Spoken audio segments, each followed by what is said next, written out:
à l'église en combattant l'église. Venez à l'église en soutenant l'église par la parole de bénédiction.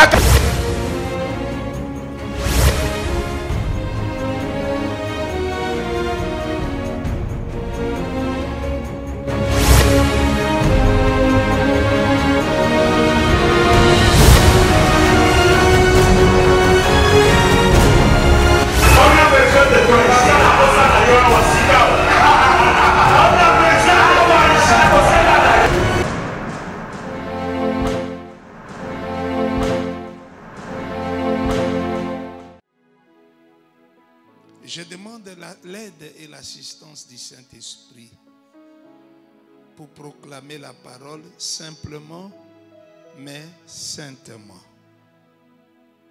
Dieu sait qu'au-delà des bruits, il y ait la vie de la parole et l'esprit de la parole qui arrive chez nous. Bénis-nous aujourd'hui par ta parole bénie.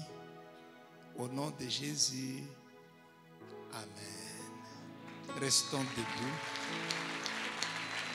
Vous faites bien d'acclamer le Seigneur.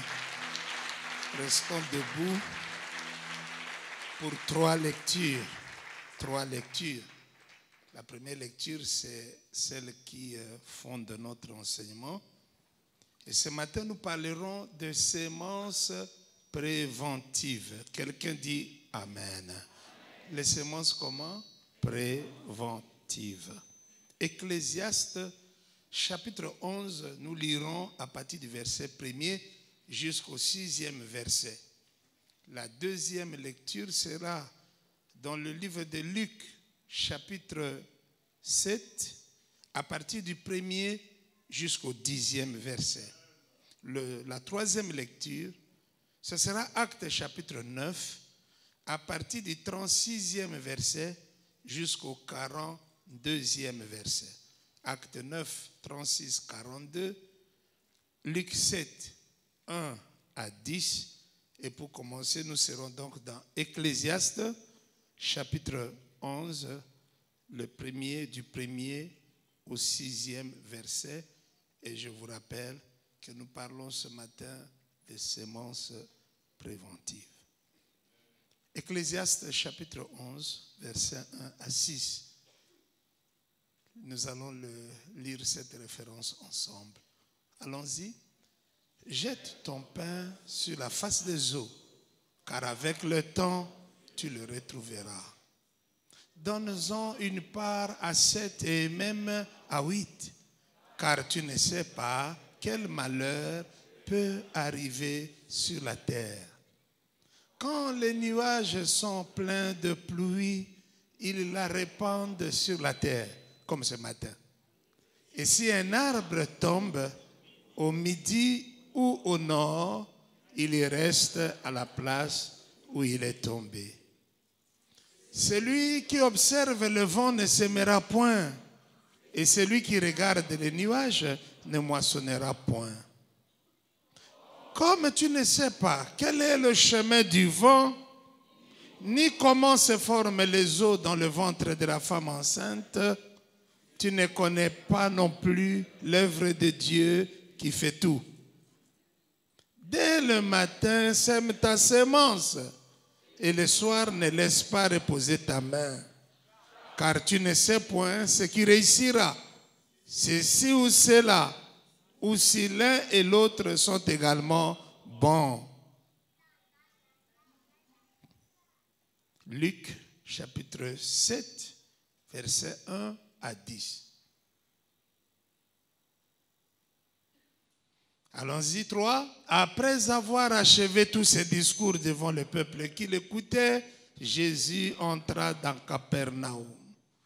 Un centenier avait un serviteur auquel il était très attaché et qui se trouvait malade, sur le point de mourir. Ayant entendu parler de Jésus, il lui envoya quelques anciens des Juifs pour le prier de venir guérir son serviteur. Ils arrivèrent auprès de Jésus et lui adressèrent d'instantes supplications, disant: il mérite que tu lui accordes cela, car il aime notre nation et c'est lui qui a bâti notre synagogue. Jésus, étant allé avec eux, n'était guère éloigné de la maison quand le centenier envoya des amis pour lui dire « Seigneur, ne prends pas tant de peine, car je ne suis pas digne que tu entres sous mon toit. C'est aussi pour cela que je ne me suis pas cru digne d'aller en personne vers toi. Mais dis un mot et mon serviteur sera guéri. Car moi qui suis soumis à des supérieurs, j'ai des soldats sous mes ordres. Et je dis à l'un, va, et il va. À l'autre, viens, et il vient. Et à mon serviteur, fais cela, et il le fait. Lorsque Jésus entendit ces paroles, il admira le centenier et, se tournant vers la foule qui le suivait, il dit, je vous l'ai dit, même en Israël, je n'ai pas trouvé une aussi grande foi.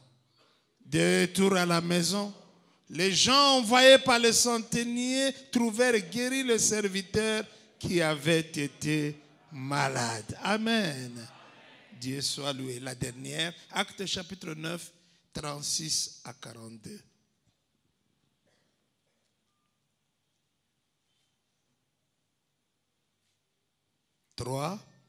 Il y avait à Joppé, parmi les disciples, une femme nommée Tabitha, ce qui signifie Dorcas. Elle faisait beaucoup de bonnes œuvres et d'aumônes. Elle tomba malade en ce temps-là et mourut. Après l'avoir lavée, on la déposa dans une chambre haute. Comme l'île est près de Joppé, les disciples, ayant appris que Pierre s'y trouvait, envoyèrent 2 hommes vers lui pour le prier de venir chez eux sans tarder. Pierre se leva et partit avec ces hommes. Lorsqu'il fut arrivé, on le conduisit dans la chambre haute.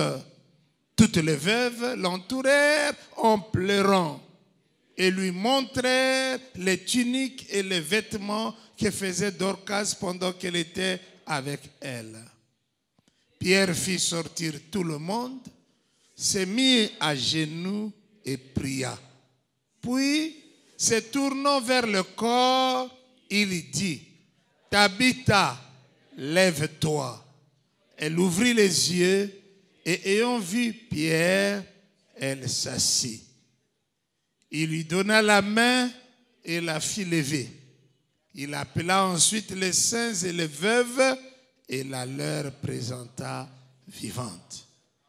Cela fut connu de tout Joppé et beaucoup crurent au Seigneur. Amen.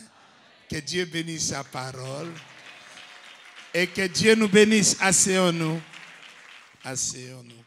Nous parlons ce matin de quoi? Des semences préventives.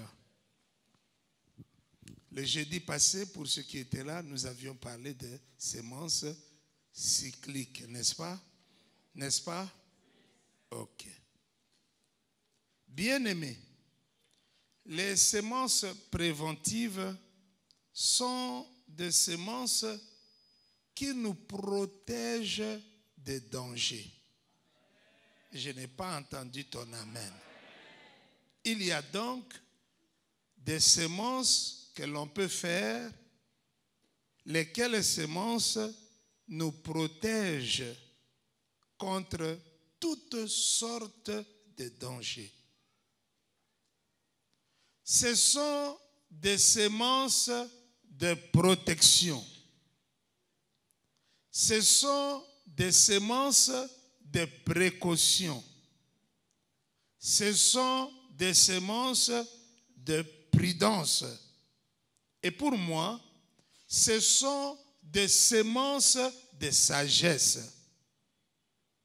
La sagesse nous enseigne de faire très attention à cette vie. Parce que la vie, bien-aimée dans le Seigneur, a ses propres mystères. La vie a quoi?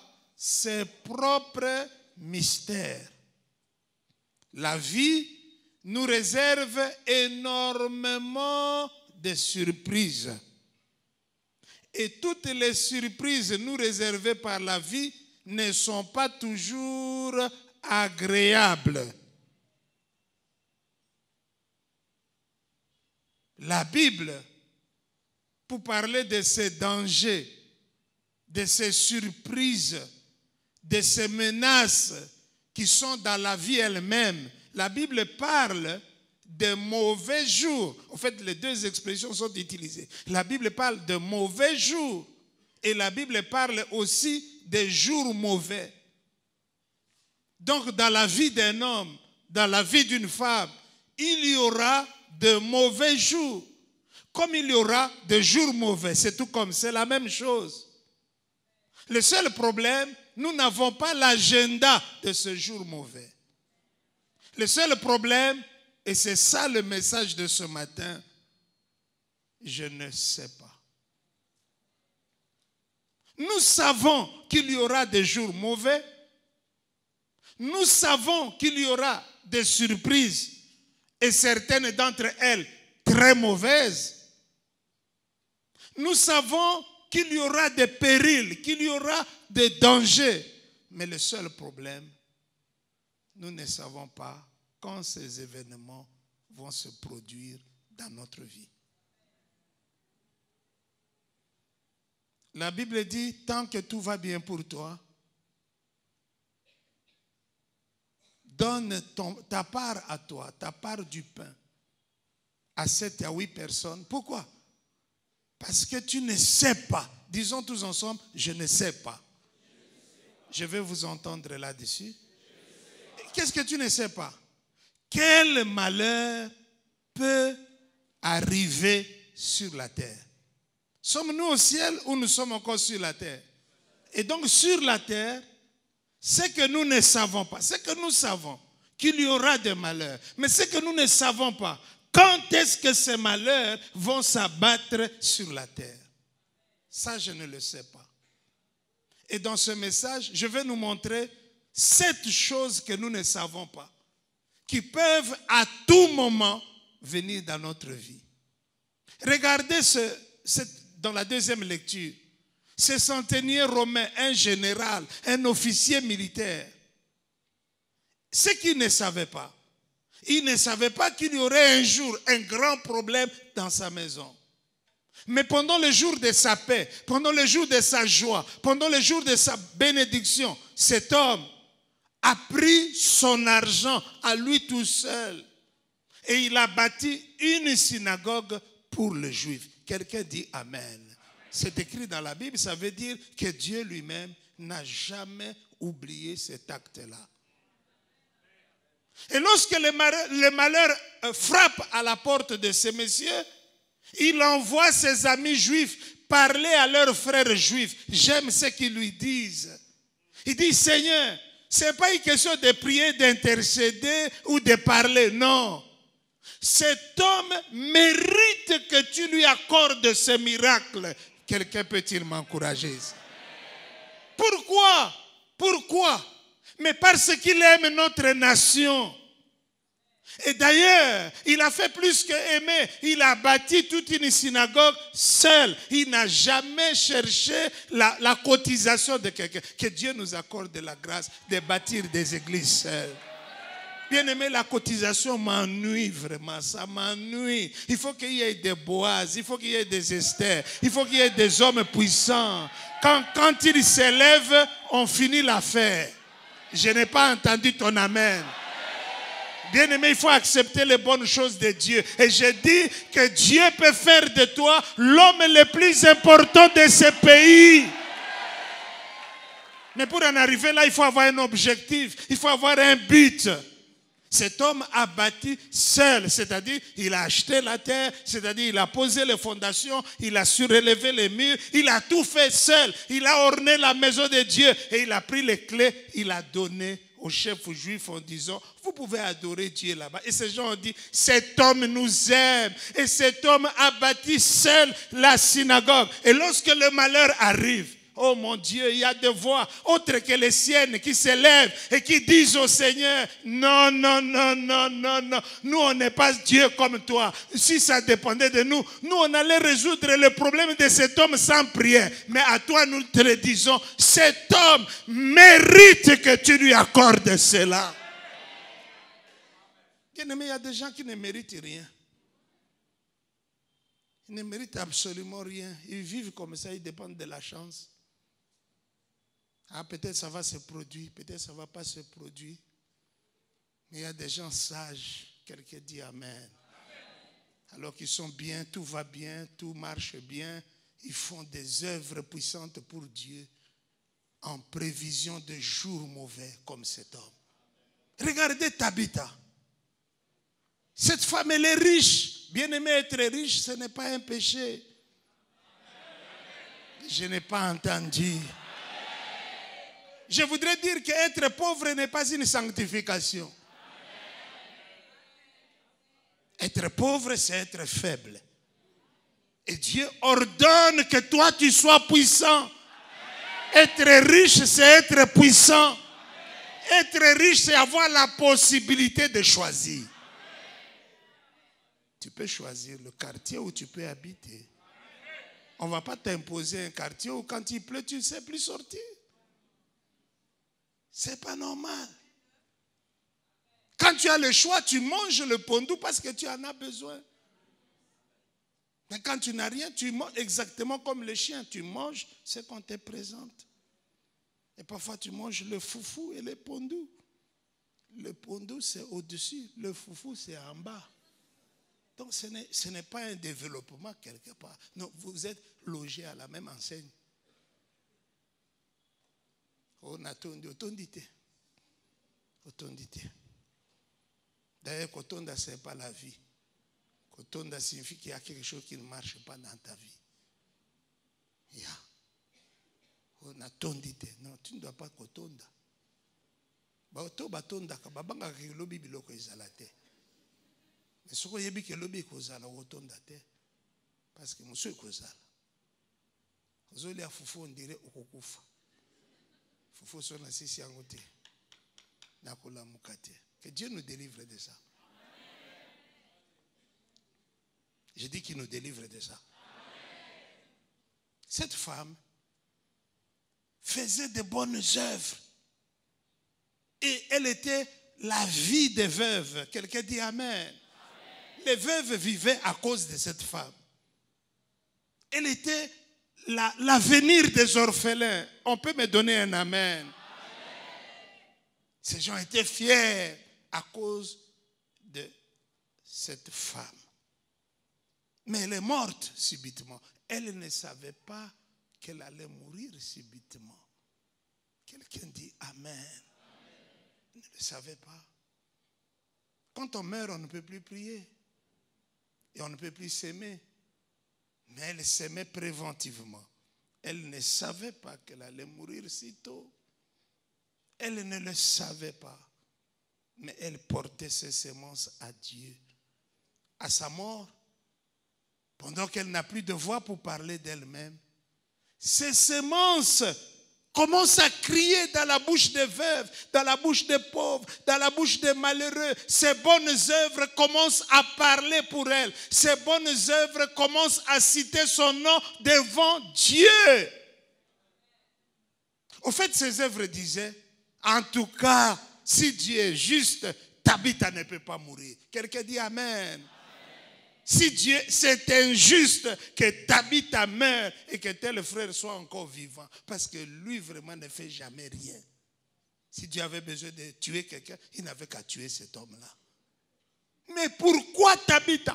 Pourquoi Tabitha? Pourquoi Tabitha? Dieu, pourquoi Tabitha? Ce jour-là, le nom de Jésus n'avait pas été prononcé au ciel. Seulement Tabitha. Tabitha, Tabitha, Tabitha, Tabitha, Tabitha. Finalement, Dieu a dit, pour qu'on ait la paix ici, il faut que Tabitha revienne. Donnez-moi un bon amen. Il ne faut pas faire semblant. Pour qu'on ait la paix ici au ciel, il faut que Tabitha revienne. Mais qu'est-ce qui a fait ressusciter Tabitha? Ce sont ces semences préventives. Donnez-moi un meilleur amen. Bien-aimés dans le Seigneur, frères et sœurs, les semences, il faut les faire par précaution. Parce que nous ne savons pas. Dis à ton voisin, tu ne sais pas. Dis-le-lui à haute voix, tu ne sais pas. Je crois que c'est pour cette raison que les hommes prennent ou souscrivent des assurances, n'est-ce pas? Pourquoi? Parce qu'ils ne savent pas. Alléluia. Je ne sais pas. Voici le point numéro 1, c'est la première chose que nous ne savons pas. Il y en a 7 comme ça. Point numéro 1. J'ai mis ça à la première personne pour que ça s'applique à chacun de nous. D'abord, je ne sais pas quel malheur peut arriver sur la terre. Quelqu'un dit Amen. C'est la vérité. Je ne sais pas. Quel malheur nous attend aujourd'hui? Je ne sais pas. Alors bien-aimé, comme tu ne le sais pas, il faut s'aimer avant que ce malheur-là n'arrive. Encouragez-moi par un amen. Il faut s'aimer quand? Avant que ce malheur-là n'arrive. Parce qu'il finira par arriver. Mais laisse que ta semence passe avant le malheur. Bien-aimé, j'ai trouvé un cas ici qui m'a beaucoup touché. C'est celui de Noé et de ses fils. Dieu s'est approché de Noé pour dire, il y aura un grand problème qui viendra sur cette terre. Voici ce que je t'ordonne. Bâtis pour moi, disait le Seigneur, bâtis pour moi une arche, toi et tes fils. Parce qu'il y aura un grand problème qui viendra sur la terre. Bien-aimé, Noé, sans hésiter, commença à construire l'arche de Dieu. Pour lui, c'était l'arche de Dieu qu'il construisait. Avec le plus grand soin. Le Seigneur se chargeait de donner chaque indication par rapport aux éléments de l'arche. Pour Noé, je suis en train de bâtir une arche pour Dieu. C'est l'arche de Dieu. Alors que dans la tête de Dieu, c'est l'arche de Noé. Noé bâtissait une arche pour qui? Pour Dieu. Mais Dieu qui ne lui avait pas tout dit. Parce que quand le malheur vient, Dieu n'est pas obligé de te dire ça. Il t'a déjà prévenu qu'il y aura de malheur. Mais il lui dit, bâtis une arche pour moi. Ce que Noé ne savait pas, il ne bâtissait pas pour Dieu. Parce que Dieu ne craint pas le flot de la mer. Ces flots-là ne peuvent jamais le submerger. Noé bâtit alors, sur l'ordre de Dieu, cette arche de Dieu et de Noé. Bien-aimé dans le Seigneur, qu'est-ce qui s'est passé? Et le déluge vint à frapper la terre. Ce qui me touche énormément. Seuls ceux qui avaient bâti l'arche ont pu être sauvés. Seuls ceux qui avaient bâti cette arche-là, qui avaient été sauvés. Pourquoi? Parce que cette arche-là, pour moi, était une sémence préventive. Ils travaillaient, mais ce qu'ils ne savaient pas, ils travaillaient pour leur propre survie. Mon ami, mon frère et ma soeur, je te demande de s'aimer à ce niveau de point numéro 1, parce que nous ne savons pas quel malheur peut venir sur la terre. Point numéro 2.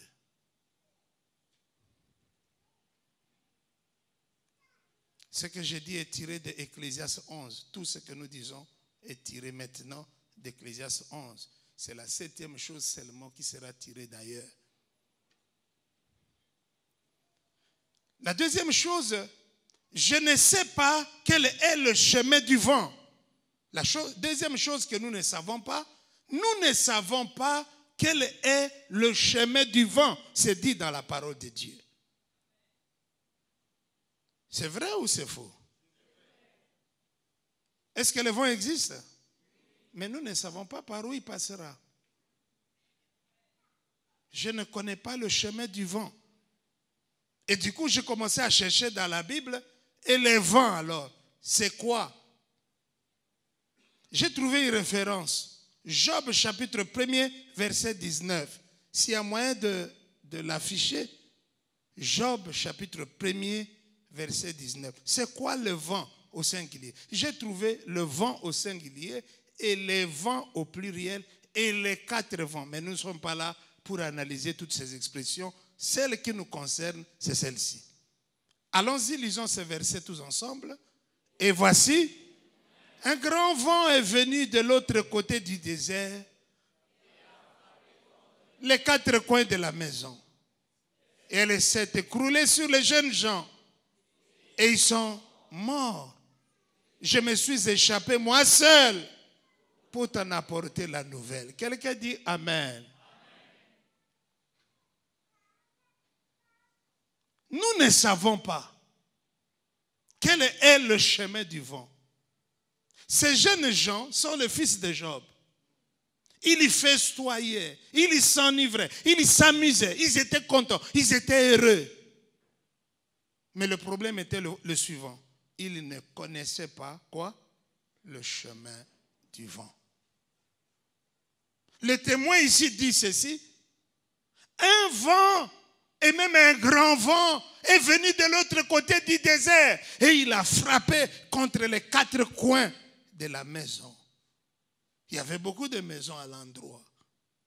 Mais comment le vent a localisé seulement cette maison-là? Répondez à cette question. Je ne sais pas. Ce n'est pas ça? Je ne sais pas. Je ne sais pas. Bien-aimé, le vent n'est pas un bien-aimé, mais le bien-aimé c'est toi. Bien-aimé, les vents sont des problèmes qui surviennent dans nos vies sans nous prévenir. C'est quoi? Des problèmes qui nous surviennent, mais ce sont des vents violents. Et la Bible parle de vents contraires. C'est-à-dire, tu voulais aller comme ça, mais ce vent te déroute. Tu ne comprends plus ce qui t'arrive. Bien-aimé dans le Seigneur, pour moi c'est clair. Et pour vous aussi, je crois. Ces vents ici sont des menaces pour la vie humaine. C'est-à-dire que ces vents ici menacent votre propre existence. Ce sont des vents qui peuvent vous éliminer, qui peuvent vous voir mourir. Ce sont des vents qui peuvent ôter votre vie. Et bien aimé, je préfère nous le dire, chaque minute de la vie est une minute de la mort. Tu n'as rien entendu. Il ne faut pas être trompé par la vie. Chaque jour qui passe peut être notre dernier jour sur la terre. Bien-aimé dans le Seigneur, celui qui ne pense pas à la mort, c'est un grand irresponsable. Il n'a pas grandi, il ne réfléchit à rien, il ne pense à rien. C'est pourquoi il vit comme un oiseau et la pierre le surprendra et il tombera. Mais celui qui ne fait plus que penser à la mort, c'est un malade mental, il faut qu'on le soigne. On ne peut pas vivre comme ça en ne pensant plus qu'à la mort. Vivez en faisant semblant comme si la mort n'existait pas, mais vous savez qu'elle existe.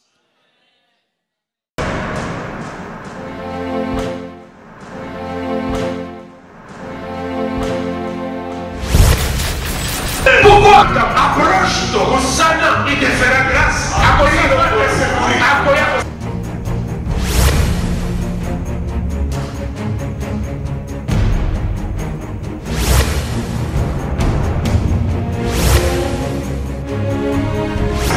Ne venez pas à l'église en combattant l'église. Venez à l'église en soutenant l'église par la parole de bénédiction.